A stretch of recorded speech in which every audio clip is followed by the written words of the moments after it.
Hello friends, welcome to my channel to reality tech. ये है part 10 और इसमें बात करेंगे हम लोग मल्टीपल कैंडल रिजेक्शन के बारे में। किसी भी सपोर्ट पे आके या किसी भी रेजिस्टेंस पे आके या फिर जो डे ओपनिंग की कैंडल होती है उस पॉइंट पे आने के बाद अगर आपको मल्टीपल रिजेक्शंस मिलते हैं और किस तरह की कैंडल का फॉर्मेशंस होता है, तब आपको कैसे वहाँ पे पोजीशन बनानी है, क्या करना है, कहाँ स्टॉप लॉस बनाना है, और इस तरह की जब भी कैंडल्स बनती हैं तो किस तरह का फॉर्मेशन हो जाता है और वहाँ से क्या रिजल्ट मिलता है, ये सारी चीज़ें आज आपको इस वीडियो में दिखाएंगे। और उसका रिजल्ट कितना बढ़िया है आपको ये जानना ज़रूरी है। हो सकता है कई बार आपको इस तरह के रिजेक्शंस मिलते हैं रेजिस्टेंस पे या फिर सपोर्ट पे, या फिर कैंडल की जो ओपनिंग या फिर क्लोजिंग होती है, जो डे फर्स्ट की कैंडल ओपनिंग होती है, हो सकता है आप 5 मिनट पे देखते हो सकता है 10 मिनट पे देखते हो, ये डिपेंड करता है आपके ऊपर।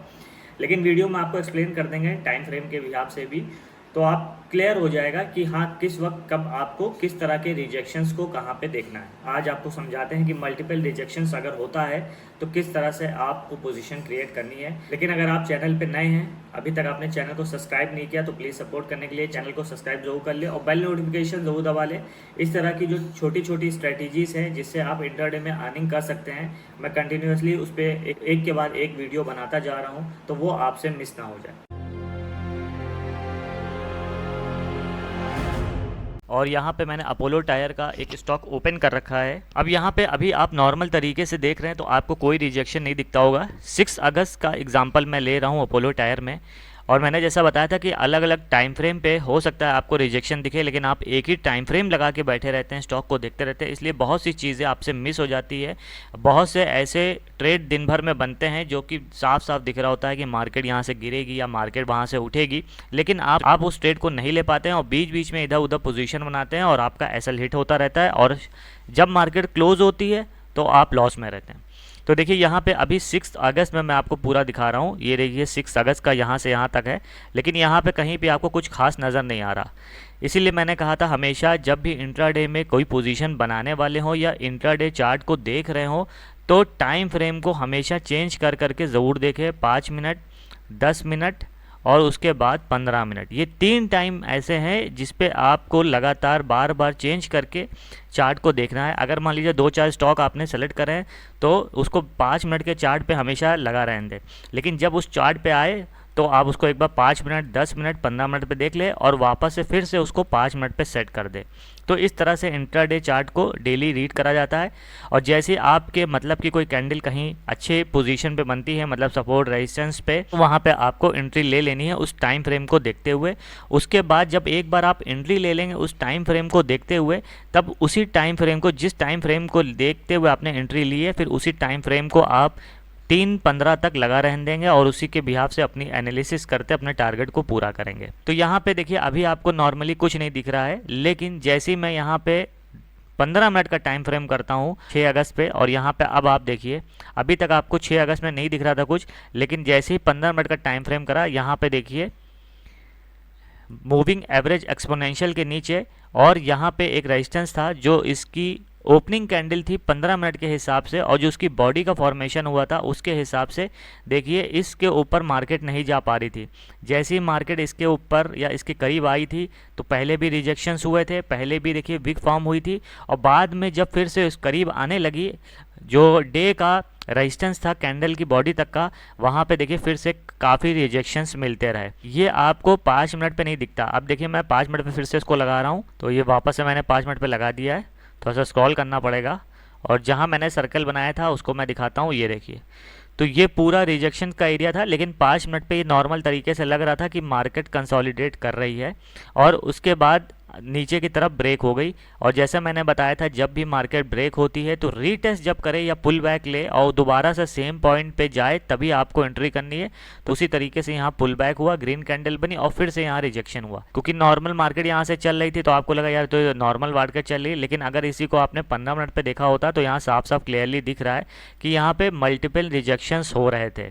अब इसी मल्टीपल रिजेक्शंस को देखते हुए जैसे ही एक बड़ी सी रेड कैंडल बनती है जो कि इस मल्टीपल रिजेक्शंस को ब्रेक करते हुए नीचे की तरफ गिरती है, आपको बस वहीं पे इसकी एंड पे एंट्री बना लेनी थी। और यहाँ पे क्योंकि ऊपर से रिजेक्शंस हो रहे हैं तो इसका मतलब मार्केट नीचे ही गिरनी थी। और यहाँ पे मूविंग एवरेज एक्सपोनेंशियल था जो मैंने बताया था कैसे सेट करना है। अगर आपने वीडियोस नहीं देखी हैं सारी तो उससे पहले के जो सारे पार्ट्स हैं प्लीज़ उसको एक बार ज़रूर देख ले। उसके बाद मार्केट यहाँ नीचे तक धड़ाम से गिर गई। तो देखिए इस तरह से इंट्राडे में ट्रेड करा जाता है। यहाँ से भी अगर आप पोजीशन बनाते हैं तो 526 रुपये है और यहाँ तक नीचे आते आते 513 रुपये हो गए। 13 पॉइंट है ये यहाँ से यहाँ तक। अगर आप 300 की क्वांटिटी भी लेते तो ये आपके करीब करीब 4500 रुपये हो जाते। और जो 1000 क्वांटिटी या ज़्यादा क्वांटिटी ट्रेड करते हैं, ज़्यादा ही जिनके पास फाइनेंशियली कोई दिक्कत नहीं है, तो उनके लिए तो ये 13,000 रुपये हो जाते हैं यहाँ से यहाँ तक। आपको सिंपली ये जो रिजेक्शंस हो रहा था, इस सबसे टॉप का जो रिजेक्शंस है इसके 20 पॉइंट ऊपर एसएल लगाना था और पूरा आप यहाँ से जहाँ से आपने पोजीशन बनाई है यहाँ से लेकर यहाँ तक आपको टारगेट मिलता। तो इस तरह से देखिए टाइम फ्रेम वाला सबसे पहले मैंने आपको बता दिया। और भी मैं एग्जांपल्स हैं अभी आपको दिखाता हूँ दूसरे स्टॉक्स पे। इसी तरह से ये IDBI का एक चार्ट है जिसमें 8 अगस्त को 11:45 के करीब यहाँ पे रिजेक्शंस हुए थे और मार्केट यहाँ से पहले तो थोड़ा सा नीचे गई और फिर ऊपर के डायरेक्शन में जा रही थी। लेकिन ऊपर के जब डायरेक्शन में गई तब यहाँ पे देखिए एक यहाँ पे ग्रीन कैंडल बनी, लेकिन उसकी वीक बन गई क्योंकि ऊपर से काफ़ी स्ट्रॉन्ग रिजेक्शंस हुआ। उसके बाद दोबारा मार्केट ने कोशिश करी ऊपर जाने की, लेकिन जो पहले बॉडी की वीक बनी थी उसी के अंदर दूसरी कैंडल की बॉडी की वीक बनी। और उसके बाद जब तीसरी बार फिर से मार्केट ने कोशिश करी ऊपर जाने की तो जो ऊपर का रेजिस्टेंस पॉइंट था एकदम सेम उसी जगह से तीसरी कैंडल बनी जिसमें बॉडी ना के बराबर बनी, क्योंकि जो बायर्स थे वो मार्केट को ऊपर नहीं ले जा पा रहे थे। और तीसरी जो कैंडल बनी वो भी पहली और दूसरी कैंडल के अंदर ही बनी। तो यहाँ से इससे पता चल रहा था कि यहाँ पे मल्टीपल रिजेक्शंस हो रहे हैं, बड़ा स्ट्रॉन्ग रेजिस्टेंस पॉइंट है ये। और अगर आप बैक करके देखेंगे तो यहाँ भी देखिए पहले भी यहाँ पे जब मार्केट पहुंची थी तो काफ़ी स्ट्रॉन्ग रिजेक्शंस हुए थे।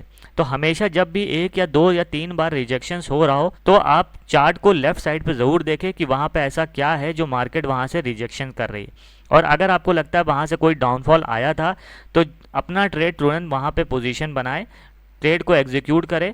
आपने देखा यहाँ मल्टीपल रिजेक्शंस हो रहे थे, आपने कोई एक स्ट्रॉन्ग कैंडल का वेट करा, मान लीजिए ये रेड कैंडल का आपने वेट करा क्योंकि इस बॉडी के बाद ये नीचे की तरफ एक रेड कैंडल बनी, आपने यहाँ पे पोजीशन क्रिएट करी और ये जो विक बन रही थी इसके ऊपर 20 पॉइंट और ऊपर एसएल लगा दिया।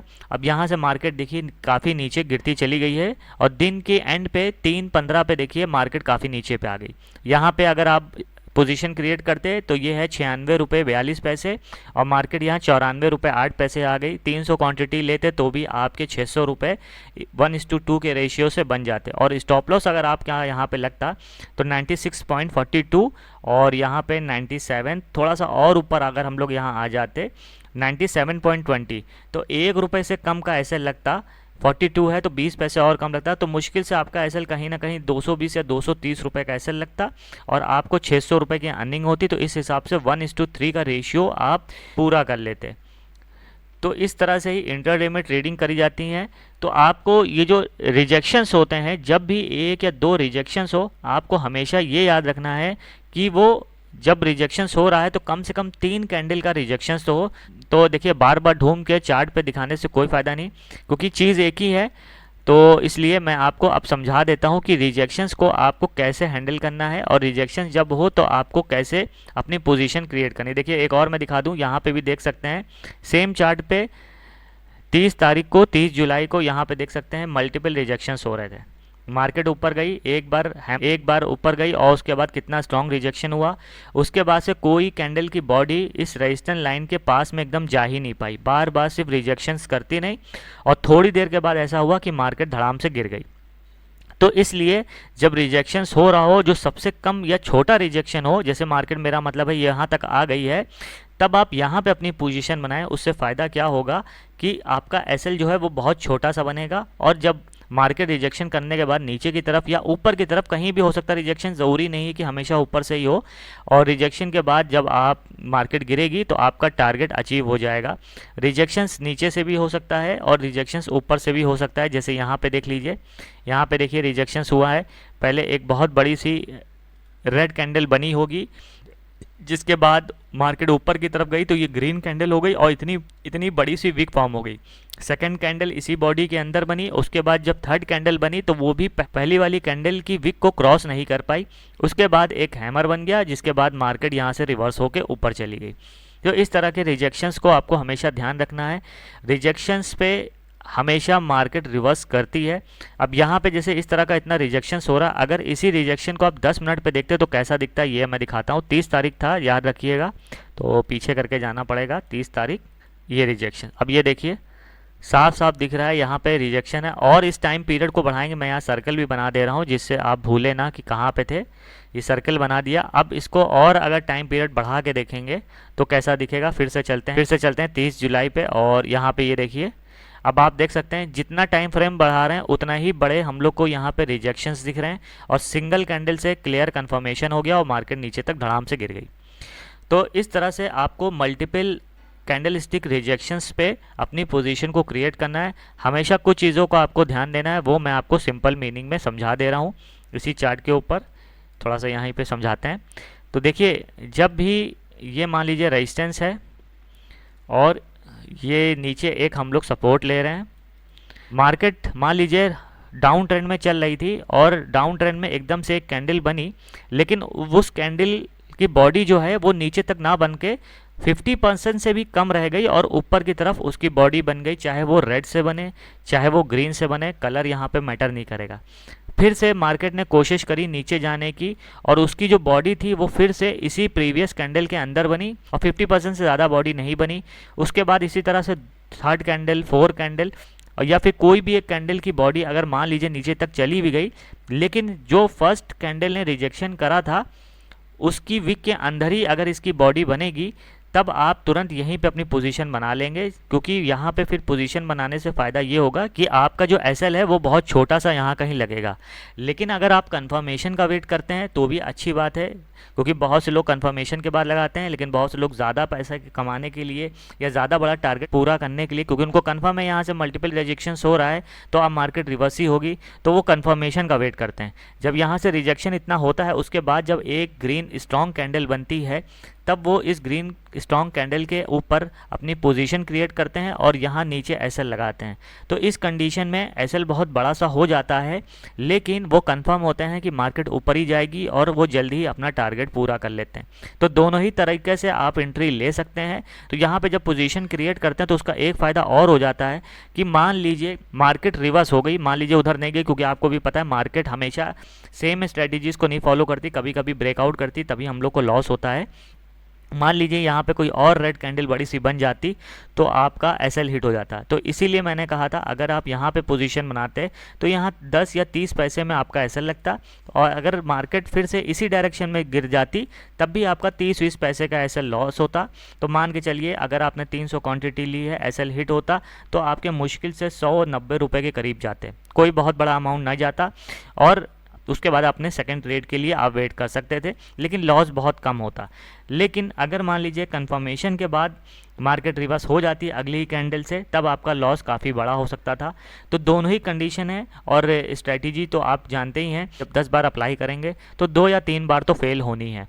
यही जो मैंने आपको सपोर्ट पे बताया सेम यही रेजिस्टेंस पे भी काम करता है।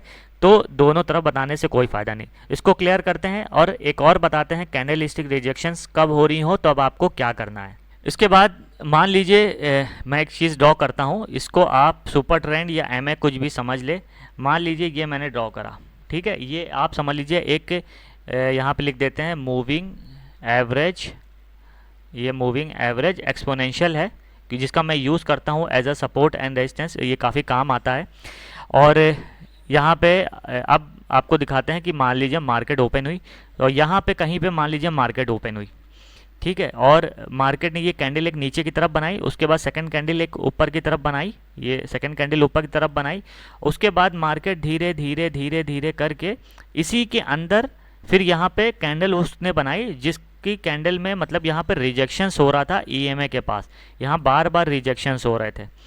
तो इस तरह का भी ध्यान रखिएगा, जो 5 मिनट की कैंडल आपकी बड़ी सी बनेगी 9:15 से 9:20 वाली, अगर उसी के अंदर किसी ईएमए के पास या कोई सुपर ट्रेंड आपने लगाया है और आपको रिजेक्शंस मिल रहा है बार बार, तब भी आप यहाँ पे जल्दी से पोजीशन बना सकते हैं। मार्केट यहाँ से भी फिर ऊपर की तरफ रिवर्स कर जाती है, तो इस चीज़ को ध्यान रखिएगा। ये मैंने नीचे से बताया। इसी तरह से अगर मान लीजिए सुपर ट्रेंड या ईएमए आपका ऊपर चल रहा है, मार्केट यहाँ पे कहीं ओपन हुई है, नीचे से ऊपर की तरफ बनी, लेकिन इस ईएमए या आपका सुपर ट्रेंड जो भी आपने लगा रखा उसको ब्रेक नहीं करा, फिर से यहाँ से रिवर्सल हुआ, और रिवर्सल होने के बाद मार्केट धीरे धीरे धीरे धीरे इसी कैंडल के अंदर आपके ईएमए या फिर मूविंग एवरेज के पास पहुंची, और यहाँ पे आपको कैंडल्स के मल्टीपल रिजेक्शंस दिखने लग गए। अगर रिजेक्शंस दिख रहा है तो आप जल्दी से यहाँ कहीं पोजीशन बनाएंगे, उसके 20-30 पैसे ऊपर एसएल लगाएंगे, और यहाँ से पूरी चांसेस होती हैं मार्केट गिरने की। तो इस चीज़ का भी ध्यान रखिएगा। रेजिस्टेंस और सपोर्ट के बाद इस तरह की भी फॉर्मेशंस होती हैं, और कोशिश करते हैं, लाइए आपको एक चार्ट पे दिखाने से आदमी थोड़ा श्योर हो जाता है कि हाँ भाई इस तरह का मार्केट में इस तरह से मतलब होता रहता है। 9 तारीख मतलब लेटेस्ट जो 9 अगस्त था, फ्राइडे वाला दिन, यहाँ पे देखिए कैंडल फॉर्म हुई, ये मूविंग एवरेज था, मार्केट धीरे धीरे इसी के पास आई, ये सुपर ट्रेंड नीचे सपोर्ट पे था, और यहाँ पे देखिए छोटी कैंडल्स बन रही थी, मतलब जो पहली कैंडल बनी थी उसी के अंदर सारी कैंडल्स बन रही थी, नीचे नहीं जा पा रही थी। तो आपको करना क्या था, बस यहीं पे एक छोटा सा आप एसएल लगाते सुपर ट्रेंड के पास, क्योंकि सुपर ट्रेंड के नीचे आ ही नहीं रही थी, इस कैंडल को भी नहीं ब्रेक कर रही थी, और मार्केट ने यहाँ से देखिए जब ये कैंडल बन रही थी तो पहले शायद नीचे आई होगी, जिसकी वजह से इसकी ये वीक बनी, और वापस से रिजेक्शन हुआ, तो देखिए कितना स्ट्रॉन्ग ऊपर की तरफ मार्केट भाग गई। जब भी मार्केट ओपन होने के बाद रिजेक्शंस हो, तब आप हमेशा वहाँ पे ट्रेड ले सकते हैं। वहाँ पे छोटा एसएल लगेगा आपका, और प्रॉफिट बड़ा होगा। और अगर मान लीजिए मार्केट रिवर्स भी हुई, क्योंकि होना ही है, स्ट्रैटेजी ऐसा तो है नहीं कभी फेल ही नहीं होगी, हमेशा आप प्रॉफिट करेंगे, तो छोटे एसएल की वजह से आपका 100-150 रुपये का ही नुकसान होगा, लेकिन जब टारगेट आपको मिलेगा तो वो 500-600 रुपये का मिलेगा। 1:3 का रेशियो आप बहुत ही आराम से अचीव कर पाएंगे। यहाँ पे देख सकते हैं 12 बजे मार्केट थोड़ी सी ऊपर गई, लेकिन यहाँ पे देखिए मूविंग एवरेज के पास और सुपर ट्रेंड के पास यहीं पे मार्केट कंसोलिडेट करती रही, और फिर यहाँ पे एक हैमर बनी, हैमर यहाँ भी बनी। ये सब हैमर को या आप हैमर भी कह सकते हैं, और ये सब स्ट्रॉन्ग रिजेक्शंस भी कह सकते हैं। देखिए एक ये बना, उसके बाद एक ये बना, फिर एक ये बना, तो ये सब स्ट्रॉन्ग रिजेक्शंस हैं। आप कहीं भी ट्रेड लेते तो आपको ये नीचे तक का जो ट्रेंड था वो मिल जाता, और अपना टारगेट अचीव कर सकते थे। तो फ्रेंड्स, अब आपने समझ लिया मल्टीपल रिजेक्शन से आप कैसे अपना टारगेट अचीव कर सकते हैं इंट्राडे में। जब भी ये रिजेक्शंस हो तो ये किसी सपोर्ट या रेजिस्टेंस लेवल पे ही हो, कहीं ऐसा नहीं बीच में रिजेक्शंस हो रहा है, तब उसको हम लोग मल्टीपल रिजेक्शंस ना कह के इसको एक कंसोलिडेशन कहते हैं। तो आई होप वीडियो आपको अच्छी लगी होगी। अगर अच्छी लगी तो प्लीज़ लाइक शेयर सब्सक्राइब करना ना भूलिए। Thanks for watching my video.